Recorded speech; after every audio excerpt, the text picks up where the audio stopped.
New York, the makers of Clippercraft clothes for men, and 1,036 leading retail stores from coast to coast, present the world's most famous detective, Sherlock Holmes.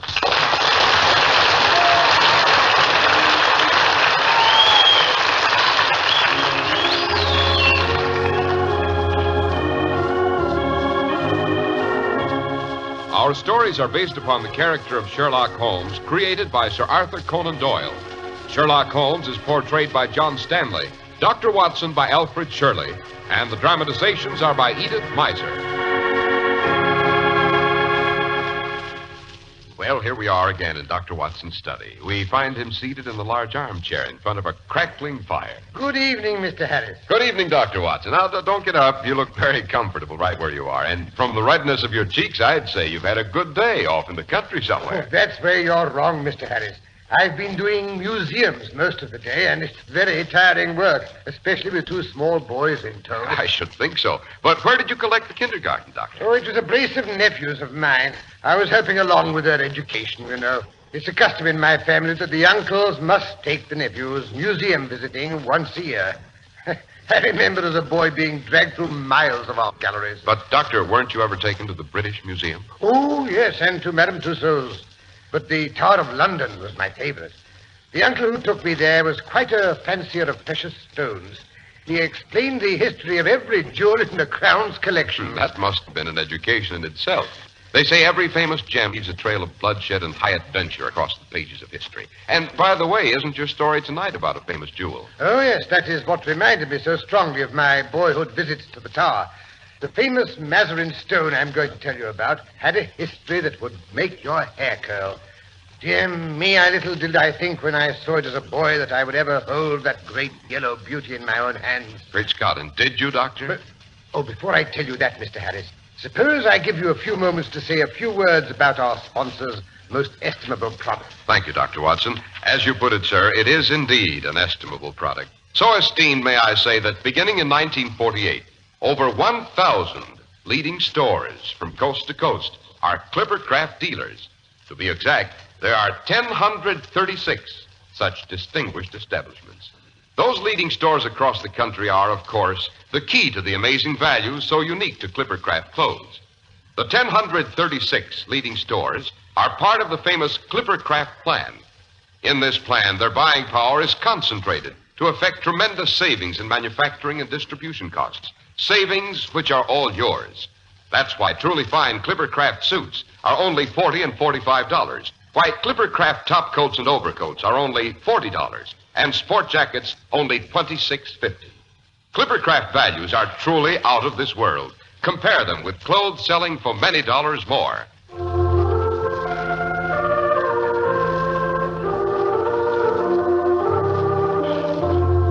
And now, Dr. Watson, let's get back to the story of the Mazarin stone. Yes, let me see. Where was I?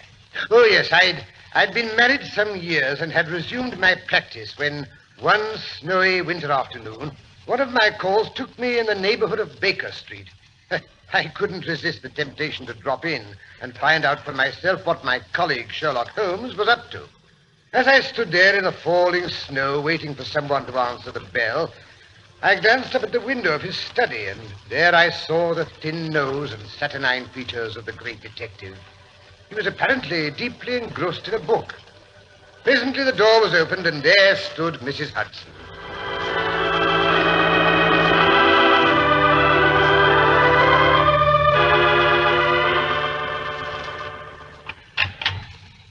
Well, bless my soul, as if it isn't the doctor. Good day to you, sir. It's a pleasure seeing you again. Why, Mrs. Hudson, you're looking as beautiful as ever. You don't change at all. Nor do you, sir. You and your blarney. And how is the great man himself? Him? He's in bed asleep, I think. But I just saw him through the window. So that fooled you, too. That's not him. What do you mean? Just you be going upstairs and find out for yourself. I'm not the one to be giving secrets away. Least of all, Mr. Holmes' secrets. So, he's asleep in the middle of the afternoon, eh? Yes, sir. I suppose that means a case. Yes, sir. He's hard at it now, and he's getting thinner and thinner. When will it be pleased to dine, Mr. Holmes, sir? I'll ask him. 7:30 the day after tomorrow, he'll say. You know his way when he's on a case. Yes, I seem to remember. He's a following someone. Don't say. Yes, sir. Yesterday he was out dressed like a workman, looking for a job. Today he was an old woman. Fair took me in, he did. And Lord knows I ought to be knowing his ways by now. You'll see his old woman's umbrella leaning up against the sofa in his study. Dear me, and what is this case all about? Well, I don't mind telling you, sir. But mind you don't let it go any farther. Cross my heart, Mrs. Hudson. Very well, then. The case of the Crown Diamond. What? The £100,000 burglary? Yes, sir. And Mr. Holmes is getting it back for him.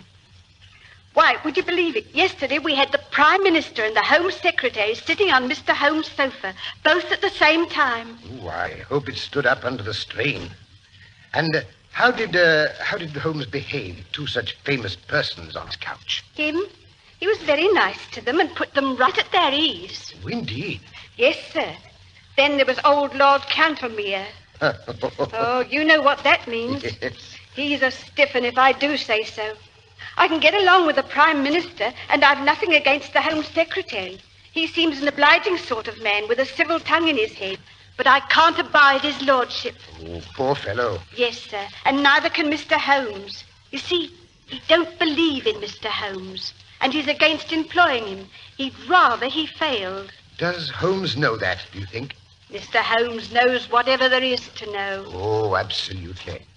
But I say, perhaps I'd better not wake him. Oh, I wish you would, sir. He's not had a bite to eat since yesterday noon, and then only a sandwich with a glass of milk, and I don't dare speak to him about it.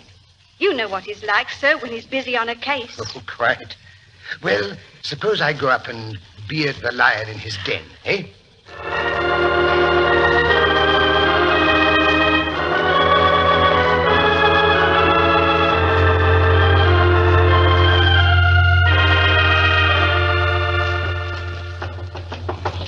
Holmes. I say, Holmes, are you awake? He must be asleep. Well, I'll go in anyway.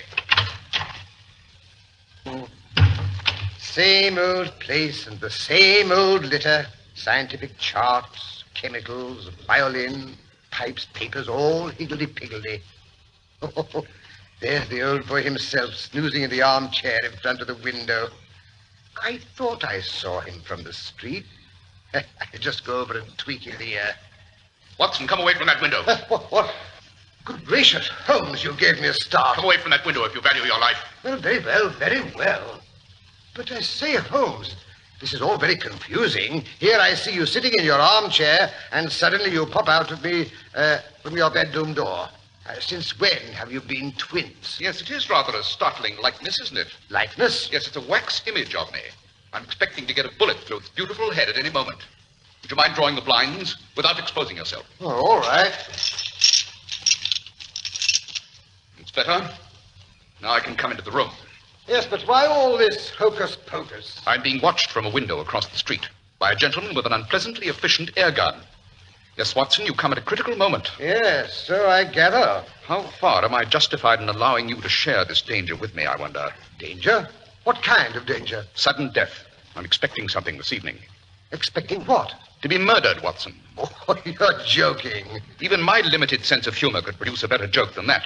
Perhaps you'd better go while there's still time. My dear Holmes, you couldn't get me out of here now at the point of a revolver. Good.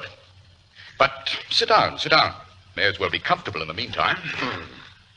How about a pipe and a glass of brandy? They have to take the place of food these days. But why not eat? The faculties become refined when you starve them. Oh, rubbish. What your digestion gains in the way of blood supply is so much lost to the brain. Present, I'm all brain. But this danger, Holmes... His name is Silvius. Better write it down. Count Negretto Silvius. 136 Moorside Gardens, Northwest. Moorside Gardens, Northwest. Got it? Yes. Good. You can give it to Scotland Yard with my love and a parting blessing in case the murderer is successful. Look here, Holmes. I'm in on this. I've nothing to do for a day or two. Your morals don't improve, Watson. Now you've added fibbing to your other vices. You bear every sign of the busy medical man. Oh, to blazes with that. I say, can't you have this fellow arrested? Yes, I can. That's why he's determined to kill me. Well, then why don't you? Because I don't know where he's hidden the confounded diamond. Oh, yes, Mrs. Hudson told me. The missing crown jewel. I've cast my net, Watson, and got my fish. But what's the use of catching them if the jewels slip through my fingers? And is this Count Silvius one of your so-called fish? Yes, he's the shark. The other is Sam Merton, the boxer. He's the Count's tool. Sam's not a shark. He's a great bull-headed gudgeon. Come in. Ah, Mrs. Hudson, what is it? A gentleman downstairs to see you, sir. Here's his card.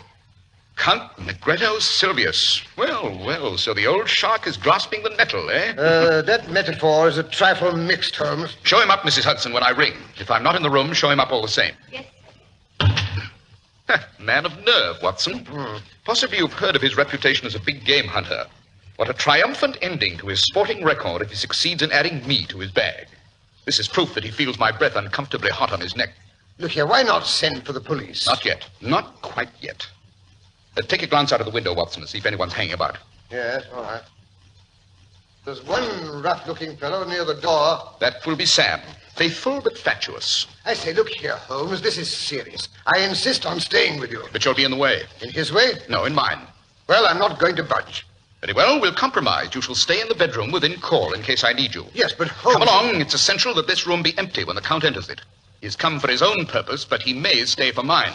Hurry. I think I hear his step on the stairs.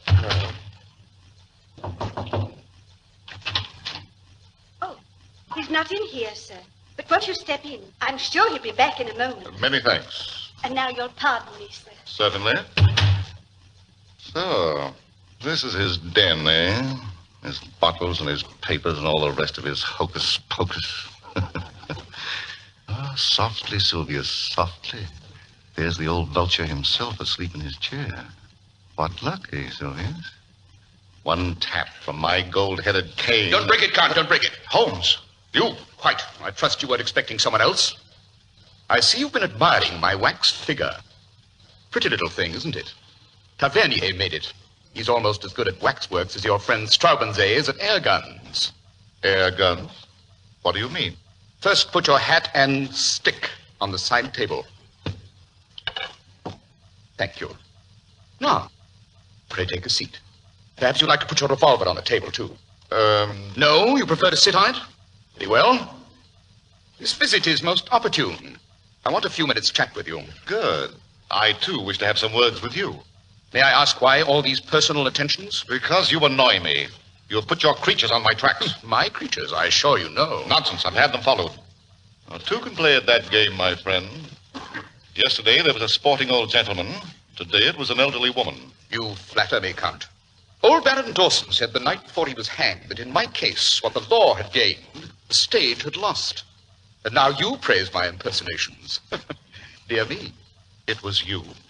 You yourself? Quite. There's the old lady's umbrella you were gracious enough to hand back to me when we collided in the Minories this morning. If I'd only known. I would never have seen this humble home again, eh? Oh, well, we all have our neglected opportunities. You admit you have dogged me. Why? You used to shoot lions in Algeria? Well? But why? Why? The sport, the excitement, the danger. And no doubt to free the country from a pest. Exactly. Well, those are my reasons in a nutshell. Quick, you dare. I'll show you. Sit down at once and take your hand from your hip pocket. That's better. There's another, more practical reason. I want that diamond. Fancy that. Your reason in coming here is to find out how much I know, so you may judge how far my removal is necessary. Well, I shall say from your point of view, it's quite essential. Absolutely. In short, there's only one thing I do not know. And what is the missing fact, if I may inquire? Where is the crown diamond hidden? Oh, dear me. So that's it. Suppose I don't know. You can't bluff me, Silvius. You're absolutely plate glass. I can see to the very back of your mind. Really? Well, then, of course, you see where the diamond is. You know then. You've admitted it. I admit nothing. Oh, come. Be reasonable. If not, you'll get hurt. And you talk to me about bluff. You see this notebook? Surely. You know what I keep in it? No, I don't pretend to be a mind reader. This book is you. Me? Yes, you. Every move of your filthy, dangerous life. You know, Holmes, there are limits to my patience. It's here, all of it. The real facts in the death of Mrs. Harold, who left you the Blymer estate. Fabrication. The complete life history of Miss Minnie Warrender. You can't prove anything. And plenty more. Here is a robbery in the train de luxe to the Riviera on February the 13th, 1892. The forged check on the Credit Lyonnais. No, you're wrong there. Then I am right about the others. Oh. Now then, Count. You're a card player. The other fellow has all the trumps. Time to throw in your hand. What connection is all this with the theft of the crown jewels? Patience, my dear fellow, patience.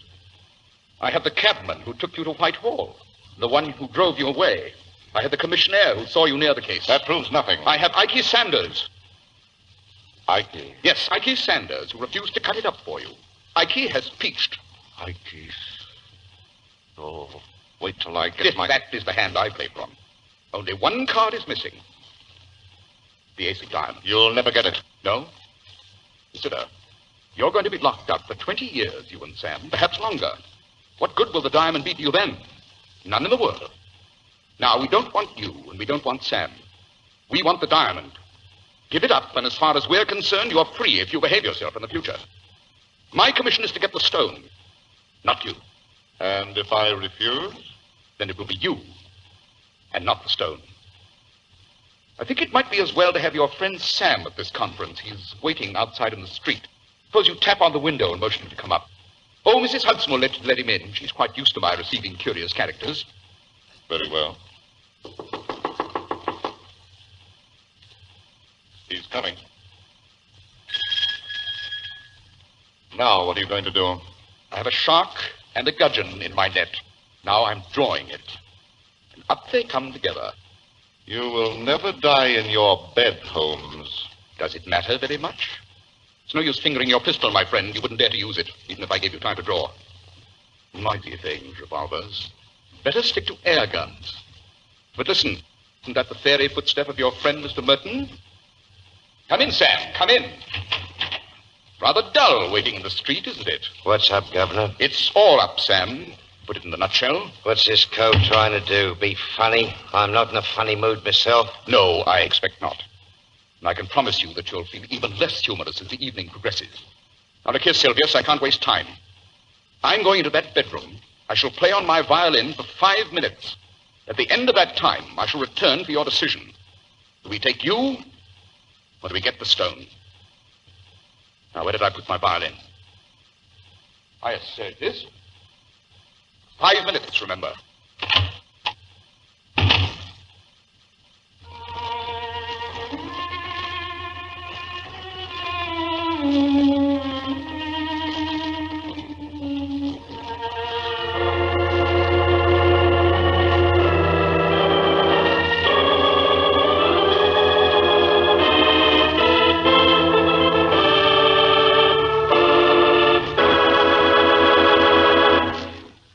Clippercraft has a great reputation for fine quality. That's what you go by when you choose your first Clippercraft suit. And once you've worn Clippercraft, you learn how marvelously it stands up to hard wear, how very comfortable you feel in it. The long wear comes from fine materials and precision workmanship. Your comfort comes from excellent fit, resulting from skilled designing.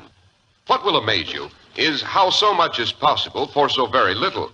Remember, Clippercraft suits are only $40 and $45. Clippercraft top coats and overcoats are only $40, and sport jackets only $26.50. These are modest prices indeed for clothes obviously worth much more. The great Clippercraft plan, concentrating the buying power of 1,036 leading stores across the nation, makes these remarkable values possible. In your own local independent store, the store you can trust. Selling expensive clothes at inexpensive low prices at the nation's finest independent stores is the great big idea behind the Clippercraft plan. That's why men who know insist on Clippercraft clothes. So be sure to visit the Clippercraft store in your city. These leading stores in the metropolitan area are proud to add their names to Clippercraft in your suit, top coat, and overcoat. In Manhattan, John Wanamaker Men's Stores, Broadway at 8th and 67 Liberty Street. Saks 34th, Broadway at 34th. In Brooklyn, Abraham and Strauss. In Newark, New Jersey, Boulevard Men's Shop, Kresge, Newark. And in Jamaica, the B&B Clothes Shop, 16408 Jamaica Avenue.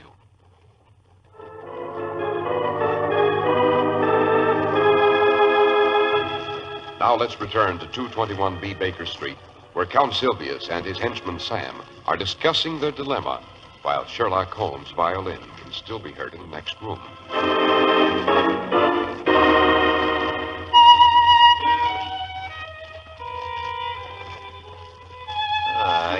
play pretty, don't he? Oh, shut up, Sam. Look here, does this mean that he knows about the stone? He knows too much about it. I'm not sure he doesn't know everything. Good Lord. Ikey Sanders is split. Oh, he has he? Oh, I'll do him a thick one for that. See if I don't. That won't help us now. To make up our minds. Hey, off him, Mo. He's a leery cove. What if he's listening? How can he be with that violin squeaking like that? Oh, sir, there he is, sitting right in that chair. Rot, it's only a dummy. Oh, fake, eh? Well, strike me, madam, 'tis swords, ain't it? It was a living spit of him, dressing gown and all. Oh, shut up. You're wasting our time, and there isn't any too much. He can jail us over the stone, The deuce he can.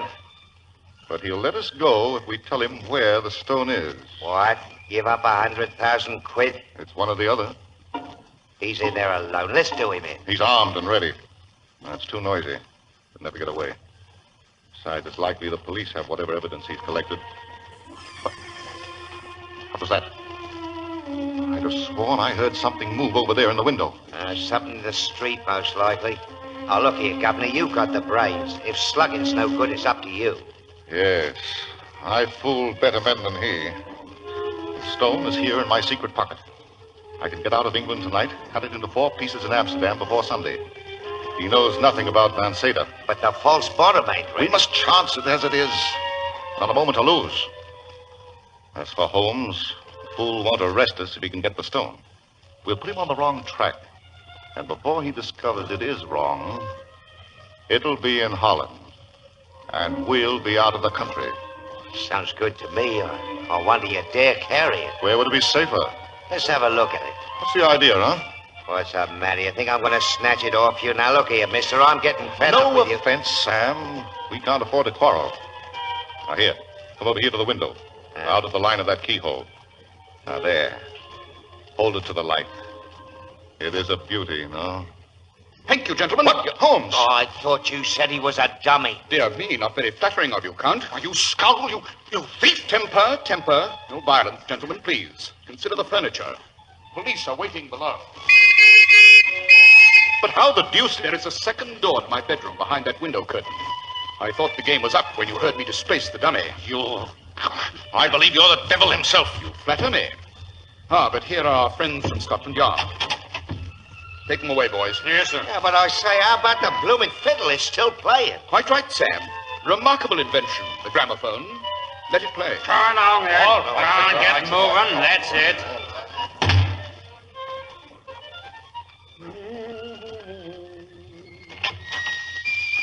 All right, Watson, you can stop that machine. I say, Holmes, I've lost at least 5 pounds in the last half hour. Very beneficial to your waistline. You're becoming disgustingly plump. Look at this. Why, it's the crown diamond. Hello, what's up now? Come in. Oh, Mrs. Hudson. Lord Cantamia, dear. What again? Don't he ever let us alone? Well, show him up. He's up, sir, begging your pardon. Well, I must say, Holmes, you have most unmannerly people in your household. I ran into a group of ruffians as I was coming to the door. Oh, that must have been the fellows from Scotland Yard. It's rather warm in here. May I take your overcoat, Lord Cantamia? No, quite comfortable. Furthermore, I have no intention of staying. Dr. Watson will assure you that these sudden changes of temperature are most insidious. Take your hands off my coat. I intend to keep it on. Very well. I came to see how your self-appointed task is getting on. It's difficult. Very difficult. Yes, I suspected you would find it so. Every man has his limitations. Yes, I've been greatly perplexed. No doubt. Especially on one point. But perhaps you can help me. You apply for my advice rather late in the day. Still, I'm ready to give you the benefit of my opinions. You understand, we can doubtless frame a case against the actual thieves. Once you have caught them. Quite. But the real question is, how shall we proceed against the receiver? What would you regard as the final evidence against the receiver? The actual possession of the stone, of course. You would arrest him on that? Why, certainly. In that case, my dear Lord Cantamia, I shall be under the painful necessity of advising your arrest. Oh, forget yourself, Mr. Holmes. I have no time for such childish jokes. I may tell you frankly, sir, that I have never had any belief in your powers. Good evening. One moment. Actually, to make off with a Mazarin stone would be even more serious to be found in temporary possession of it. It is intolerable. Let me pass immediately. Just put your hand in the right-hand pocket of your overcoat. What do you mean? Do as I ask. Well, however, Say, what's this? It seems to be the Mazarin stone. For shame, sir, for shame. Well, bless my soul. How in thunder? Well, I'll be... Undoubtedly. However, I really must apologize. I never could resist a dramatic situation. I took the liberty of slipping the stone into your pocket at the beginning of our interview. Well, to say I am bewildered is putting it mildly. We are greatly indebted to you, sir, in spite of your somewhat perverted sense of humor. And I certainly withdraw any reflection I may have made on your amazing professional powers. How could you... The details can wait. I trust your pleasure in relaying news of our success will be some small atonement for my practical joke. Oh, yes, it will, sir. It will indeed. I can hardly wait to get the good word around. Good day, Mr. Holmes. Good day, Lord Cantamia. Watson, will you show his lordship out? With pleasure. And tell Mrs. Hudson I should be obliged if you'd send up dinner for two as soon as possible.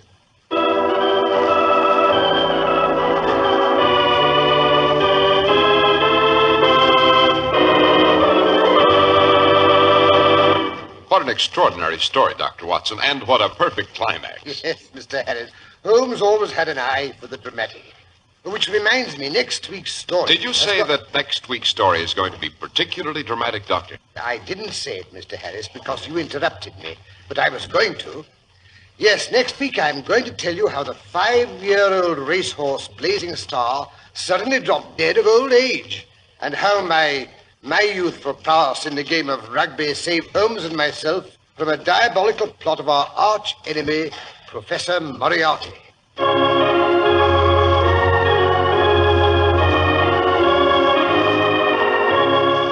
The makers of Clippercraft clothes and 1,036 leading stores from coast to coast have brought you another in the new series of broadcasts featuring the world's most famous detective, Sherlock Holmes. Sherlock Holmes is produced and directed by Basil Rathbone, with special music by Albert Berman.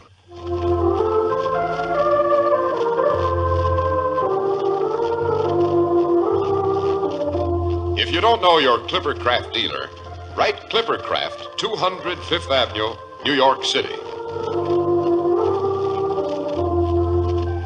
Be sure to listen next week to Sherlock Holmes in the Case of Sudden Senility.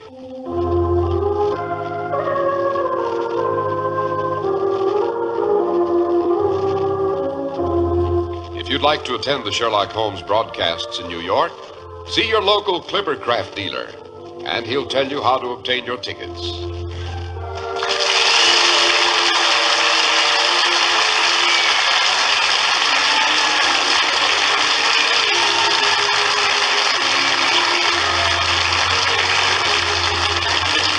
This is Cy Harris speaking for Clippercraft Clothes. This is the world's largest network, serving more than 450 radio stations and mutual broadcasting systems.